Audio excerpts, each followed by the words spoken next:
Hello, my friend. You are listening to Tide Pod, and today you are in for an absolute treat because we are joined by Cynthia Pong. Cynthia is a feminist career strategist, speaker, and author of Don't Stay in Your Lane: The Career Change Guide for Women of Color. An NYU trained lawyer turned career coach, she is on a mission to embolden women of color to get the money, power, and respect that they deserve. First of all, could I just pause for a moment and recognize the greatness in that statement? Cynthia is truly filling a space and a gap that I personally and professionally love to see filled and celebrated and really brought into the general conversation as business owners.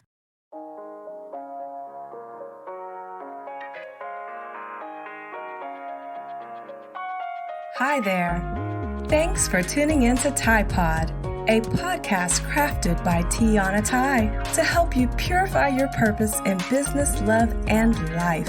Whether you're an entrepreneur, dog mom, or just getting started, you're bound to find value as Tiana dives into meaningful topics each episode. So, settle in, turn up the volume, and welcome your host, Tiana Tai.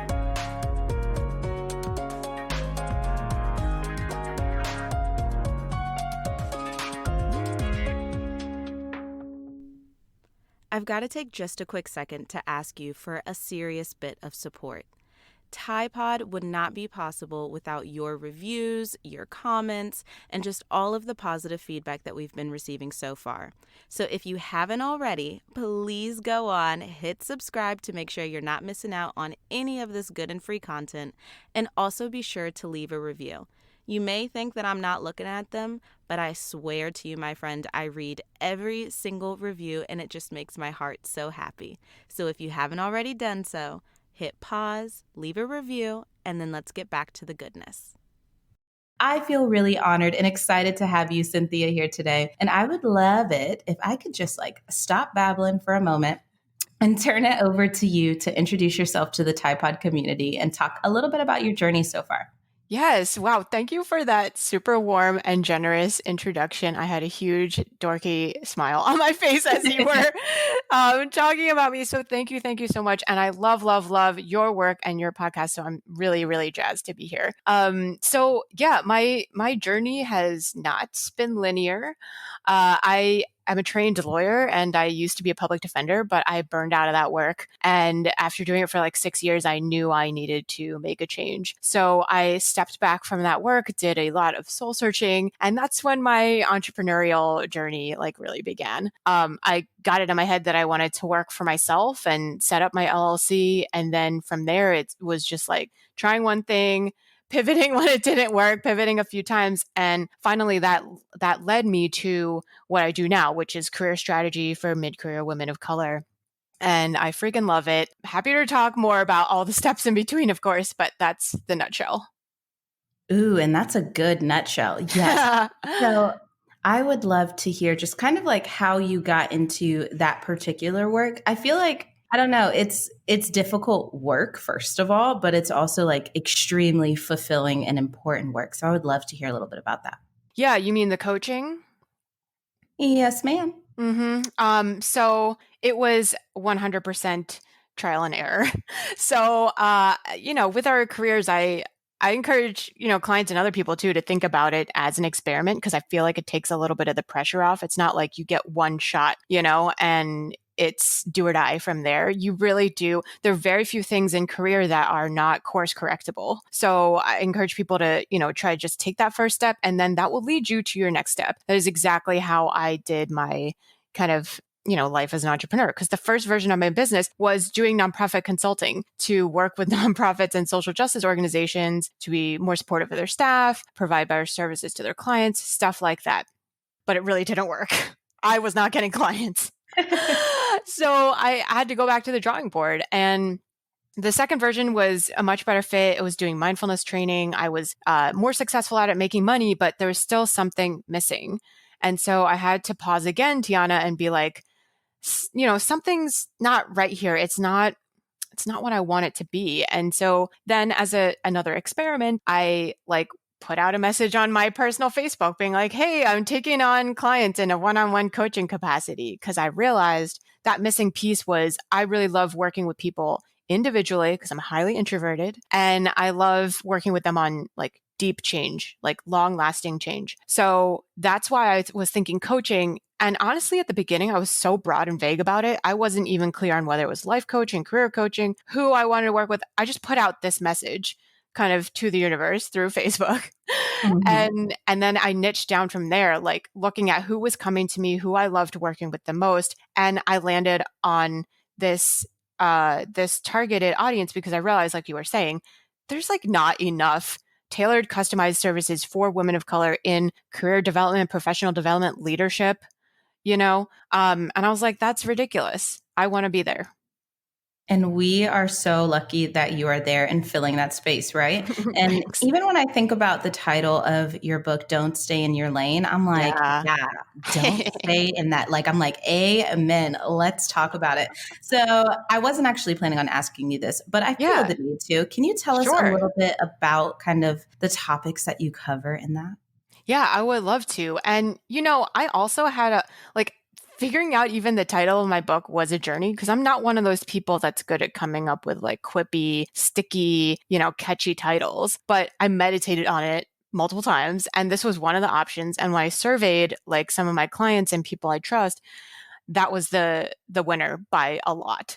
And I love it because it's kind of this subtle call out to, or maybe not so subtle, reference to like how women of color and women in general, but like definitely women of color, we're always kind of socialized and told to be a certain way, right? Like, put other people ahead of yourself, like don't toot your own horn, just put your head down and work really hard, make your family proud, all these kind of things, these messages. And society and our families and our communities are kind of telling us to like stay in a box, like stay in our lane, And because I'm all about sort of being outside of the box and like blowing up the idea of a box, it made sense to me that like this being a step-by-step instruction manual to guide women of color, help them coach themselves through their own career journey, like it should be called something like Don't Stay in Your Lane, because I don't think we should stay in our lanes, like F the lanes. Yeah, like the book is like generally about like career change. Like if you're unhappy where you are, these are the steps you need to take. Like I literally boil it down into very easy to read, user friendly, accessible steps. This is what you need to do to figure out what to do next. Because a lot of people, they just know that they don't like what their current situation is. They don't really necessarily know where they want to go with that. And so this book is all about clarifying it, demystifying the process, and breaking it down for you as a person who faces both racism and sexism in your professional and life. Oh, that part, that part. And like, let's be Yeah. clear, even as I'm sitting here, like listening to you talk about it, from an entrepreneur perspective, this is still totally relevant because many, and it's literally like your own personal entrepreneur journey where it's like, I built something and then I was like, not liking it, not really fulfilled, not quite working. And it's like, Yes. well, you don't have to stay there, my friend. Like we No. can transition up out of this. So I love this topic. It's so good. Thank you. I know. And like, there's so many common negative kind of mindsets that a lot of my clients, like I've noticed over the years, keep popping up again and again, So there are special sections in the book that address each and every one of those too, like imposter syndrome, like martyring yourself, like having a lot of regrets or judgmental thinking, comparing yourself to other people. So there's a lot of that you don't see in your run-of-the-mill career advice book written by and for white people, that was really important to me to include in there because that's who I want to be helping, those of us who are struggling with those things in an intersectional way. So that's a little more about what's in there. Absolutely. Like it sounds so like rich and robust. I'm like, ooh, let's grab a copy. But so Thank when you. I think about how you're emboldening women of color, right? Like that's the Yeah. terminology that we're using. I do think about some of the struggles that women of color often have, particularly in a professional capacity, whether this is corporate, small business, entrepreneur, it truly does not matter the industry or location. Yeah. But I know that I was super excited to talk to you today about this concept of racial gaslighting. So to just dive on in, honestly, Yeah. like let's not pump the brakes. Let's just go for it.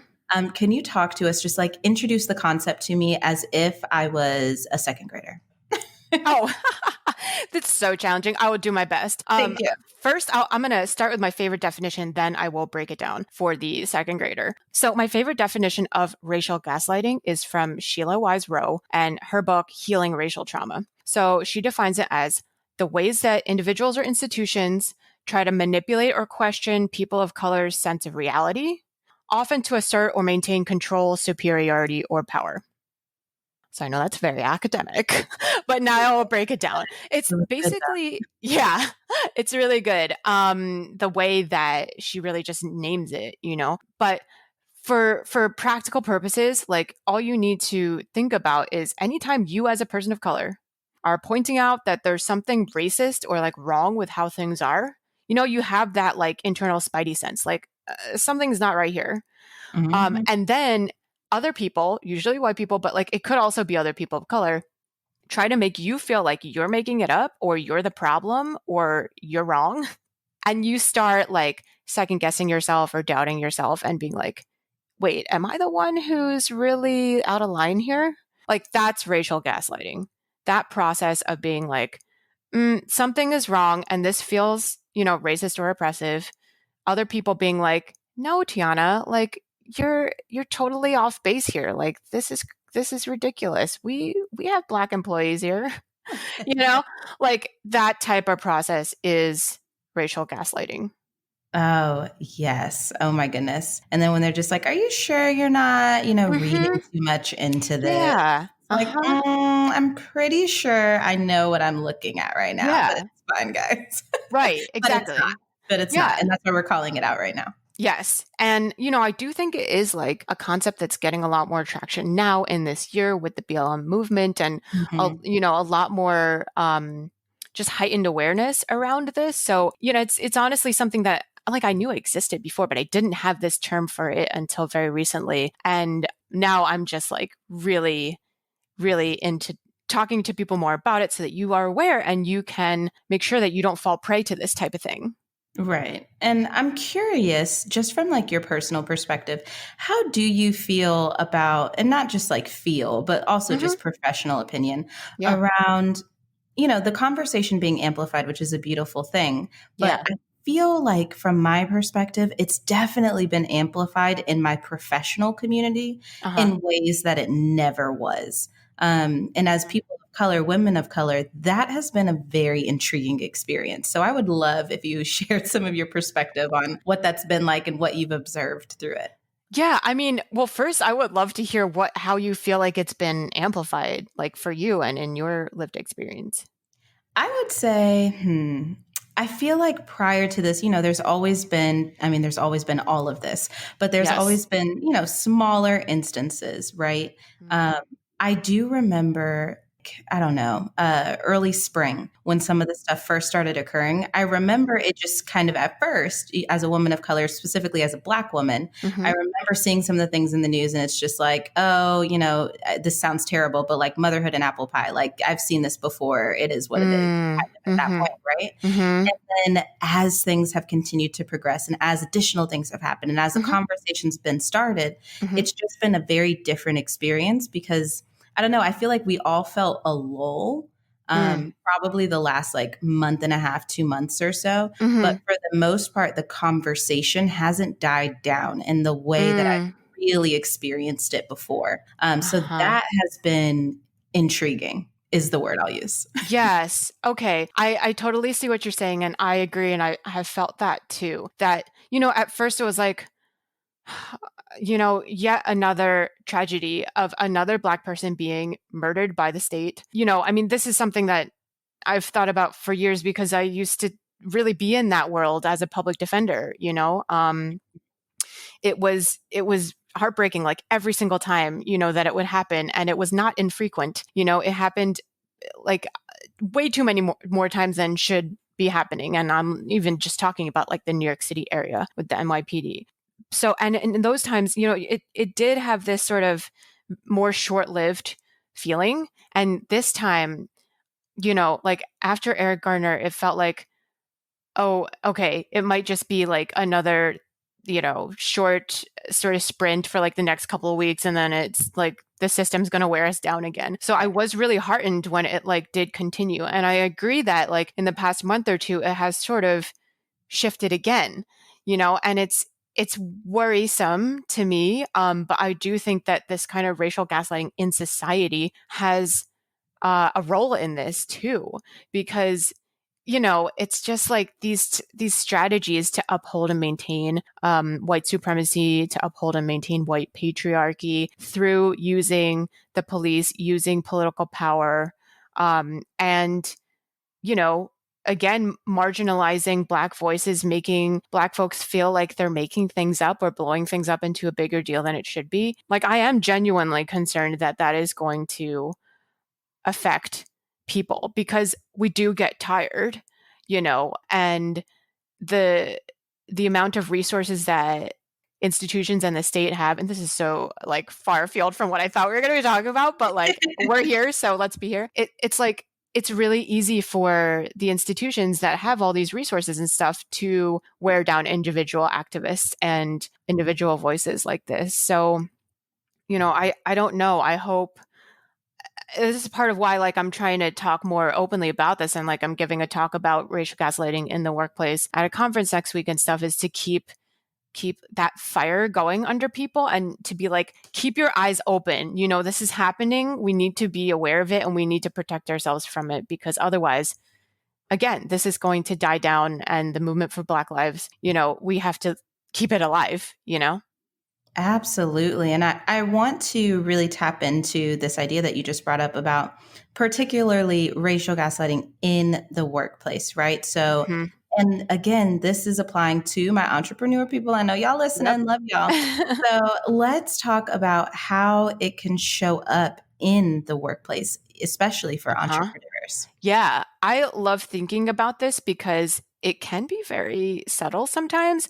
But again, this is one of those things, like once you really sit with this definition and like this systematized process, that you'll start seeing it like everywhere. That's how I've experienced it anyways. And I think it'll be the same for a lot of entrepreneurs. So here are some examples of racial gaslighting in the entrepreneurial context. So let's say you're a Black business owner and you're providing services. Like, I have heard from Black colleagues before, like, let's say white women or other clients who come to them and basically insinuate or tell them outright that their rates are too high, that they're charging too much for whatever their product or their service is.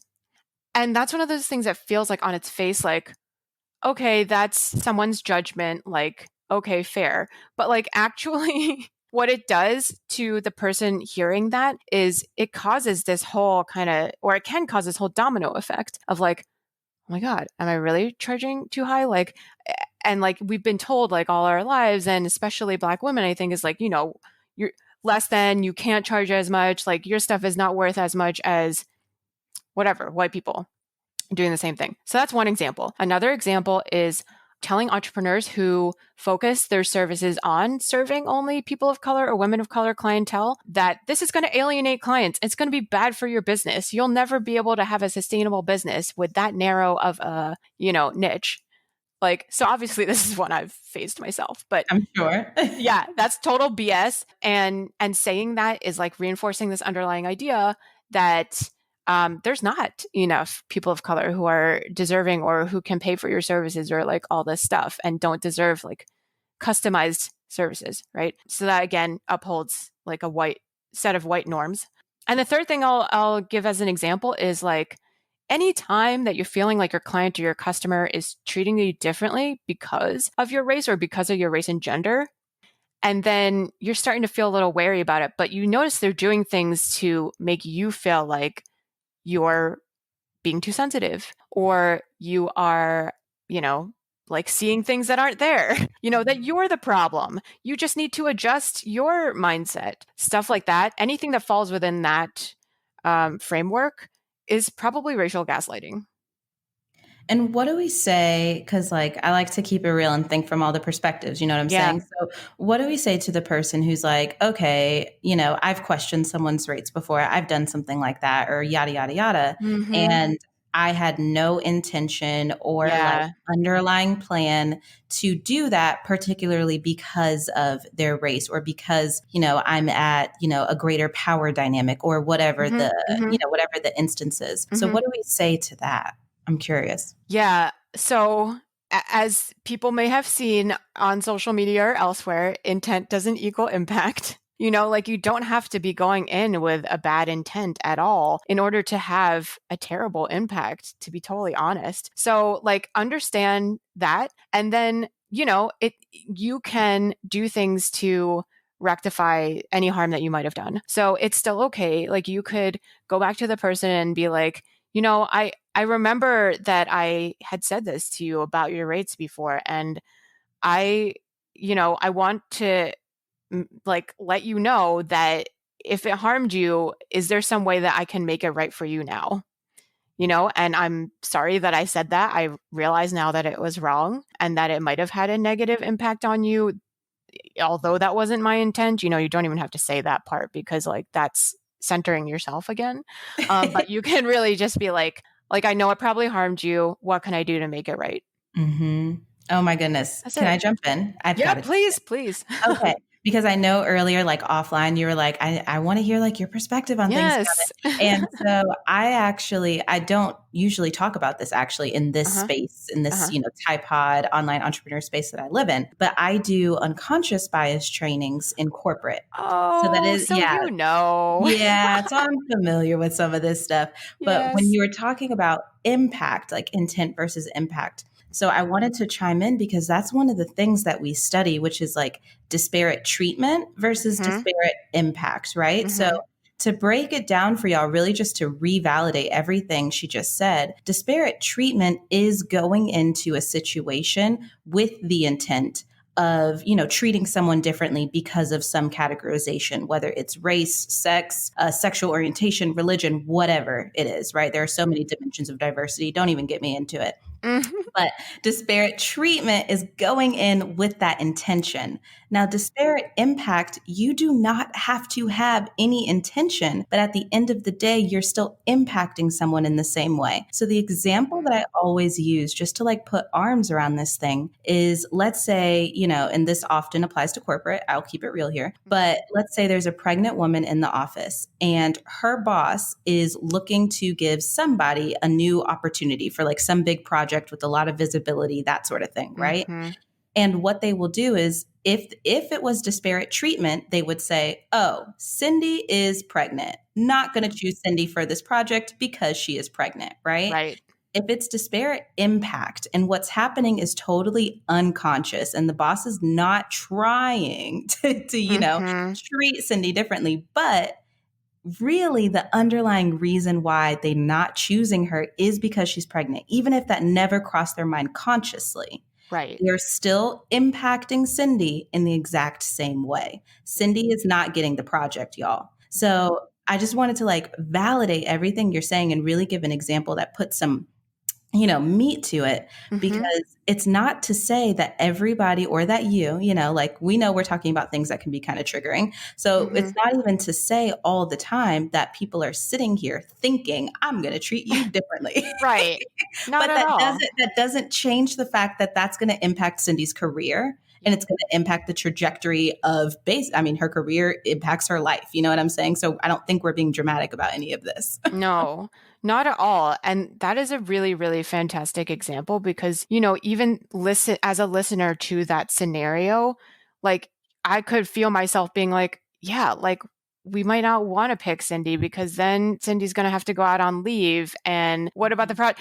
All these things that is definitely happening. And that's because we all live within racism and sexism and patriarchy and homophobia. And we have internalized a lot of those things. Yep. And it's not our fault, but it is our job to constantly be trying to be better and undo those things for ourselves constantly, you know? Oh my goodness. Yes. And I even think like, just like another personal example, like Hmm. I have some relationships with people who have like pre-existing health conditions, right? Yeah. And they get super nervous about, letting people know about that sort of thing Yeah. because we do allow, our preconceived notions of what that means and how that's going to Yes. impact our businesses to treat them differently. Like Yeah. this is a real thing literally with every dimension of diversity that, and I think Yep. that's why you're throwing the word intersectionality out there a lot, Cynthia. Hmm. Is like Hmm. there's layers and levels to how this shows up in real life Hmm. and in our own businesses. I have to take a moment to thank the sponsor of today's episode, Primally Pure. Y'all, I'm not going to get too deep into this, but I've tried a lot of natural deodorants, and my husband disapproves of 99.9% of them. But not my new Primally Pure Charcoal Deodorant. I have been so excited to share this with you because I have been testing it myself for 3 full months before I decided that it was worth sharing. This is absolutely my hands down favorite natural deodorant, and I've tried at least 5 or 6 brands by now. And even better, it can be your new favorite too. You can get your next order for 10% off by using the code Tiana10. That's right, TIANNA10, and you're on your way to your new favorite deodorant. And hopefully your significant other will approve of this one. I would love to ask, like, from your perspective, because I happen to think there's a lot of hope in this conversation, Hmm. especially because I know that our audience today is highly made up of entrepreneurs and Yes. they are in charge of their business. They are in charge of their systems. They're in charge of their processes. Like, Yeah. this is all under their direct control. So Hmm. I'd love to just hear almost like let's give a little message of hope. You know what I mean? Yeah.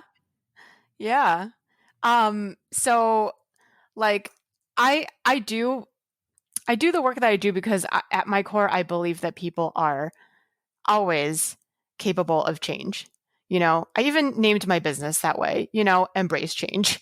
And I did that because it was like a message to myself too, because change is hard. It is really hard every time. It's like a little mourning and grieving process. And so many of us, especially if we are women of color, we're so hard on ourselves as it is. So I don't want this conversation about like, yes, we're all racist, we're all sexist, like to then turn into like, you punishing yourself for being that way. Like Hmm. it really is. We are a function of the society that we're in, and racism and sexism is like the air that we breathe, and it's not our fault. We didn't create those systems, but we can work to dismantle them. And so, like for identify your blind.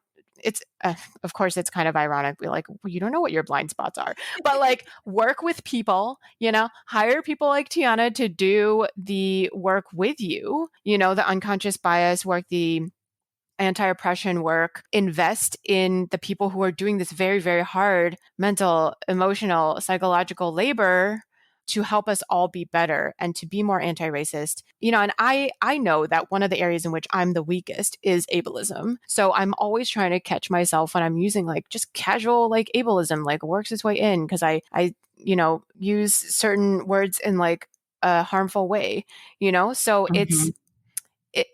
I'm just emphasizing this to be like, be compassionate to yourself. You don't have to be judgmental of yourself and still give yourself a chance to grow and be a better version of you from day to day.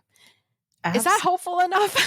I think so. And I mean, like, even practically speaking, I think that there's little things that we are all fully empowered and able to do as we go through the journey. So, like, just a Hmm. brief example, I remember at one point I was like super into talking. What did I say? Shoot. I don't know. I'll give a different example. Okay. Hmm. So I remember this is actually really early in my career. And this is before I went into IO, but pretty Hmm. directly preceding it. I was in an office management capacity at this Hmm. therapy office. Hmm. One of the best jobs I've ever had. But I was working as the office manager there, and I created a set of intake forms for clients, right? And to give context, this therapy office was a huge server and supporter of LGBTQ community, just incredibly diverse in a lot of different ways. And they were like trauma informed, whole shebang. So all of this is incredibly important work to them, just to give that background context. Yeah. But I was creating the client intake forms, and on the form, I'm pretty sure, I got it from like a template off Google and I'm just customizing it, whatever. And I leave the sex section of it just male or female. Something simple like that, right? And I remember she was like my supervisor, and she kind of called me in, and it wasn't like a shame on you, Tiana moment. It was like, let's have a conversation about how this is actually harmful to our community. And then let's go through all of the other materials we have and make sure that we're not doing this anywhere else. And it was like, literally, this is, I don't know, almost 10 years ago. I think about that experience all the time, where it's just like, you can, again, intent does not equal impact. You can have the best intentions and still make a misstep, and that is okay. But we've got to learn from it, Right. Yeah, like I love that example. It's such a beautiful example of how you could turn something away from being like a shame spiral to being a really great learning opportunity and an opportunity for like the whole practice to improve, So actually, I think in a way that the fact that that happened through that process it's actually a gift to them, because it highlighted some place where they could, fill this gap and make things actually much more equitable and just. And I mean, like, I think about it too in my intake forms and stuff when I have people sign up for a consult. Like, I used to not ask people's pronouns, but now I ask people's pronouns because I realize that like I need to actually know that from the beginning so that I don't mess something up, at all with respect to that person. So, I haven't. Cow. I got to interrupt. Interrupt. Holy cow. Tip number 512 in this episode, y'all. I'm going to go back and look at my intake forms now, because I don't think I do that. And that is such an easy thing to put in place. Yeah. And consider it. It's extremely considerate, because how harmful is it if you mess? Yeah, man. Okay. Yep. It's the little things, I swear to goodness. That's so funny. When you were like, I have to interrupt, I was like, what's happening? Is there a fire where you are? Like, oh my goodness. Yes. No. So I put in there, and this is exactly how I do it. I put like, my pronouns are she, her. What are your pronouns? And then it has a blank, and they can put whatever they want. And so, because I know that it's like, it's also weird to be like, what are your pronouns, without saying what your own ones are, because it can also have a harmful impact. So yeah, cool. I love that this conversation is really freewheeling, and I'm here for it. I'm so here for it. I told you, I was like, this is such a robust topic. Y'all, I just wanted Cynthia and I to get on and definitely highlight some of the ways this shows up at work and in entrepreneurship, and some of the little things that we can do. But I also wanted to fully keep it real and just go where the conversation led us, because sometimes that is where some of the magic comes out. So, okay, Cynthia, I've got to ask. What advice, because I know we're coming up on time, so what advice would you give? Shall we divide it? Like, I don't know. What advice would you give to any business owner, entrepreneur, as it relates to racial gaslighting and things that we can actively do to oppose it and try to we can't ever fully get rid of things, but we can do our best, Correct. Yeah. So one is, keep your eye out for it. Remember the definition from the beginning of the episode, and marinate on it and think about it, and think about it on a weekly basis. Like, did this happen to me this past week? You'll start to see it, and then you'll build that habit. Then create your own protocol for dealing with this, so it's not as taxing and traumatic every time that it happens. So just figure out what's your standard response. Are you going to not interact with that person anymore? Set up that boundary, or are you going to come up with a stock answer? Unfortunately, it doesn't look like this is going to be a fruitful collaboration. Wish you all the best. If it's potential client kind of thing, or are you going to take it upon yourself to have a conversation with the person and try to educate them, basically, because that's a lot, and you don't have to do that, but you can if you want. And just real quick, ways you could do that are oh, I'm curious what you mean by that. Or what made you say that, and then have an open conversation with them, and you can say how it's harmful and what they could do, similar to what your supervisor at the therapy practice did with you, in that way. Another little pro tip before I talk about self-care is I have a friend and colleague, Nora Rahimian, and she has anti-oppression clauses in her contracts. So that's another thing that you can do as an entrepreneur. Like if you're working with somebody and like some effed up stuff starts happening like in the middle, you can have a clause in there that protects you in that instance, and you can, just end that work. The fees may already be paid or like whatever you want to decide. But the fact that you can cancel a contract without any, ramifications for you partway through if they're being racist or sexist or whatever. Oh, that's incredible. Yeah. So think about that. And, definitely the self-care, like, especially if you are a Black business owner, you're already doing so much work already. You have a million jobs. You have a million things on your plate. You're dealing with racism and racial gaslighting out in the world. You're also dealing with it in your professional life. You have to be able to take care of yourself. So that means boundaries. It might mean therapy. It might mean mindfulness. Drink more water, be in nature, like have a creative practice, read, whatever it is, prioritize those things for you because you need to be able to sustain yourself. You don't need me to tell you, it's not easy out there. And that's beautiful advice. And I was snickering over here because I'm like, I do just about all of those things. So that's funny. Good. They work, they help. Excellent. You are on top of it. I love it. Oh, man. Well, this has truly been an incredible conversation. Again, I know that we circled around a lot of things, and I honestly think we could have spoken for an hour and a half. You know what I'm saying? But for sure. It is what it is. So for the people, pretty much everybody, like, let's be honest about it, who is going to want to stay in your space and continue the conversation and really felt compelled to reach out to you because of this episode, where can they find you? Tell us all the places. Sure. So my website is embracechange.nyc. And that's, the centralized place to find all the info, like about, the book. Certainly don't stay in your lane. There's info about the book there. Also, I have tons of free resources that you can download in the resources tab and a blog. And of course, it talks about my services as well. If you're a social media person, on Instagram, I'm Embrace Change NYC. On LinkedIn, I post a lot of career advice on both Instagram and LinkedIn. On LinkedIn, you can just search my name, and then that's the easiest way to find me. And I do LinkedIn Lives on Wednesdays, currently at 2 p.m. Eastern, but it's around 1 or 2 p.m. Eastern. If you follow me, you'll get the notification. So that's LinkedIn. And I mean, if you or someone who needs the Don't Stay in Your Lane book, like, it is basically all of my years of coaching people on changing careers successfully boiled down into one easy to use step-by-step instruction manual. And I cover all the hard topics, finances, like power and racism, all those negative mindsets I talked about earlier. It is really worth the investment in you and your career or your friend's career. So definitely check it out if you're at all unhappy with where you are. Oh, I am so here for it. And I'm like mentally making a list of Christmas presents right now. Thank you. Thank you so much for joining us today. This was truly an insightful and just, very interesting conversation. Timely, definitely. And I just genuinely appreciate your time.